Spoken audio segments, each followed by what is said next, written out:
फैज़ रज़ा जो जारी हूँ दो, फैज़ रज़ा जो जारी हूँ दो, फैज़ रज़ा जो जारी हूँ दो, फैज़ रज़ा जो जारी हूँ दो। मुझो नालो डॉक्टर सादिक मेमन है। अज मां इंशाअल्लाह आला हज़रत जे बारे में कुछ तव्हांखे ॿुधाईंदुमि। अल्लाह पाक आला हज़रत इमाम अहमद रज़ा ख़ान के बेशुमार इल्म सां नवाज़ियो हो।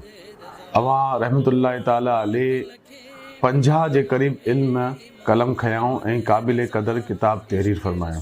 अवां रहमतुल्लाह ताला अलैह के हर फन में काफ़ी कामयाबी हासिल थियूं। रियाज़ी जे इल्म में पंहिंजो मिसल पाण हुआ। अलीगढ़ यूनिवर्सिटी जा वाइस चांसलर डॉक्टर ज़ियाउद्दीन जंहिं रियाज़ी में गैर मुल्कियूं डिग्रियूं ऐं तमगा हासिल किया हुआ, आला हज़रत जी ख़िदमत में हिकु दफ़ो रियाज़ी जो को मसलो पुछण आया। इरशाद फरमायो त हुन चयो, ही मसलो अहिड़ो न आहे जंहिंखे एतिरो आसानी सां अर्ज़ु कयां। आला हज़रत रहमतुल्लाह ताला अलैह फरमायो, कुझु त ॿुधायो।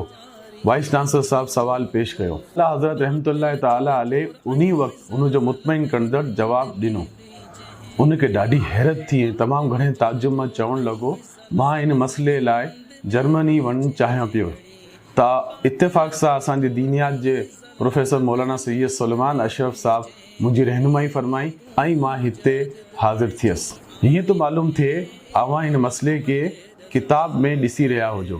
डॉक्टर साहब तमामु घणो ख़ुशि थी वियो, वापसि मोटी विया ऐं पाण रहमतुल्लाह अलैह ताला जी शख़्सियत खां एतिरो मुतासिर थिया जो दाढ़ी बि रखियाऊं ऐं नमाज रोज़े जा पाबंद बणिजी विया।